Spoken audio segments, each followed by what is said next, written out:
It has begun. The first domino has fallen, and China's largest silver fund didn't crash quietly. It completely froze trading. 2. The UBS SDIC Silver Futures Fund, China's only pure silver investment vehicle, has been halted more than 25 times in 2 months. Investors cannot get out. New buyers cannot get in. Trading has been locked down as the market itself freezes. 4.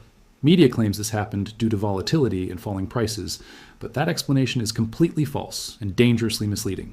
5. I have the documents, premium data, and evidence proving trading halted because buyers were paying insane premiums for non-existent silver. 6. Chinese investors paid over 100% premiums, equivalent to $150 per ounce, while global prices sat near 74. 7. This was not panic selling. This was panic buying so intense it broke the system entirely. 8. Today, I will show you how the global silver market fractured into 2 separate markets, no longer connected by arbitrage. 9. I will explain why China locked silver exports January 1st, then locked domestic access by suspending the only silver fund available. 10. I will expose the $76 arbitrage gap, proving physical silver can no longer move freely between East and West. 11. Before we expose this failure, I need to know who is awake for this moment. Comment your location and local time below. 12. Let us show the world this community is watching while most of the financial system sleeps through a historic breakdown. 13. Now let's walk through the timeline because sequence reveals intent, and this was never about protecting investors. 14. Early December 2025, UBS SDIC began issuing near-daily risk warnings as premiums reached record levels. 15. At that time, the fund traded 12% above net asset value, already signaling abnormal demand pressure. 16. The fund manager effectively warned investors to stop buying, claiming the price was disconnected from fundamentals. 17. Investors ignored the warning and accelerated purchases, driving premiums dramatically higher. 18.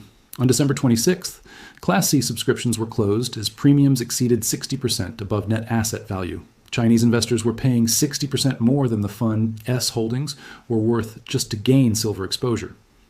20. This fund tracks silver futures, yet buyers treated access itself as priceless.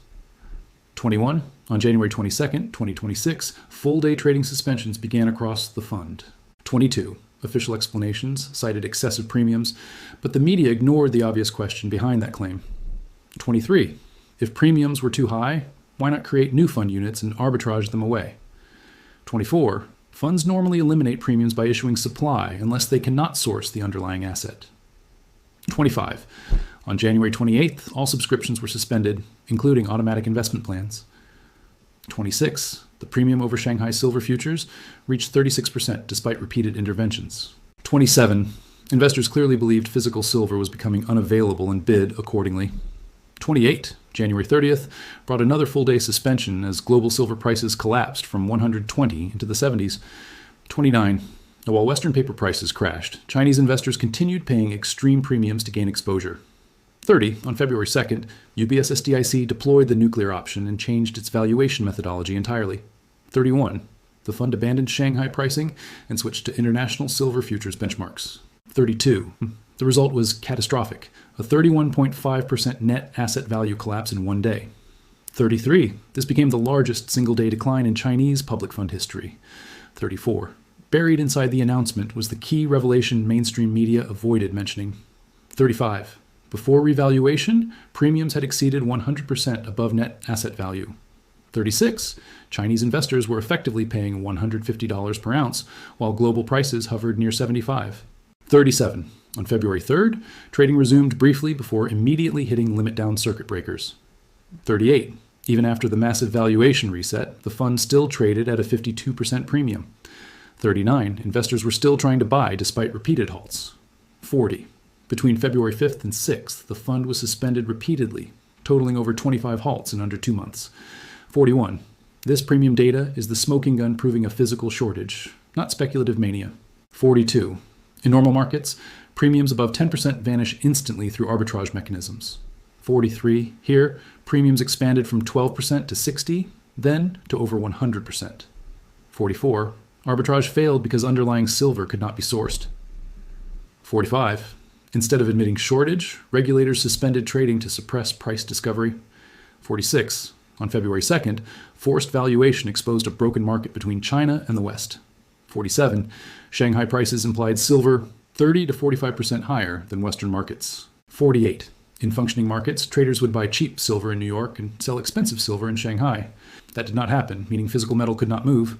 50. The reason lies in China's December 30th regulatory announcement restricting silver exports. 51. Beginning January 1st, only 44 licensed companies were permitted to export silver from China.